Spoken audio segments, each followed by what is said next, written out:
जब कंपनी ने भारत में व्यापार करना शुरू किया, भारत की अधिकतर रियासतों पर मुगल सल्तनत का राज था।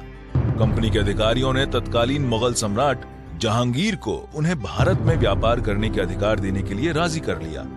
जल्द ही उन्होंने देश के प्रमुख बंदरगाहों पर अपने गोदाम बनाना शुरू कर दिए, जहां वे ब्रिटेन ले जाने वाले सामान को संग्रह करके रख सकें। सन 1651 में कंपनी ने बंगाल में अपना पहला कारखाना स्थापित किया और जल्द ही उन्होंने मुगल सम्राट औरंगजेब के आदेश पर राज्य को बिना कोई टैक्स दिए व्यापार करने के विशेषाधिकार हासिल कर लिए।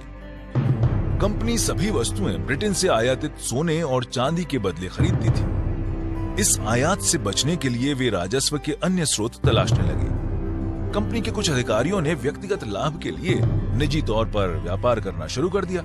इसी दौरान मुगल साम्राज्य औरंगजेब की मृत्यु के बाद कमजोर पड़ने लगा, जिसके परिणाम स्वरूप कई स्थानीय राजा और शक्तिशाली बनने लगे और उन्होंने स्वतंत्र रूप से काम करना शुरू कर दिया।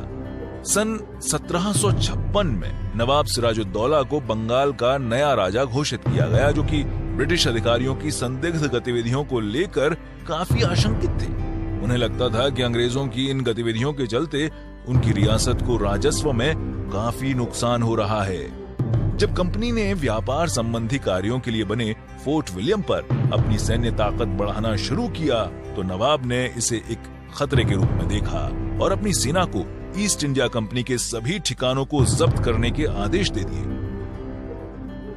इस स्थिति को देखते हुए कंपनी के एक अधिकारी रॉबर्ट क्लाइव को सेना की एक टुकड़ी के साथ मद्रास से बंगाल भेजा गया, जिसके तुरंत बाद नवाब और कंपनी की सेना के बीच 23 जून 1757 को प्लासी का युद्ध लड़ा गया।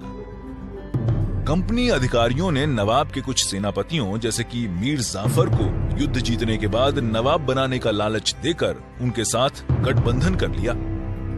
इसके परिणाम स्वरूप इन सेनापतियों के अंतर्गत सैनिकों ने युद्ध में भाग नहीं लिया, जिससे नवाब सिराजुद्दौला को युद्ध में हार का सामना करना पड़ा। युद्ध के बाद मीर जाफर को बंगाल का नवाब बनाया गया, लेकिन साथ ही कंपनी की शक्तियों में काफी इजाफा हुआ। राज्य को युद्ध में हुई क्षतिपूर्ति के लिए कंपनी को बहुत बड़ा जुर्माना भरना पड़ा। इसके साथ साथ कंपनी ने बंगाल के कई हिस्सों में टैक्स वसूलने के अधिकार हासिल कर लिए, जो कि उनके राजस्व का अच्छा स्रोत बन गया। प्लासी के युद्ध की वजह से ईस्ट इंडिया कंपनी मात्र एक व्यापारिक संगठन से उभरकर एक महत्वपूर्ण राजनीतिक संगठन के रूप में सामने आई और इस तरह यहीं से भारत में ब्रिटिश साम्राज्य की शुरुआत हुई।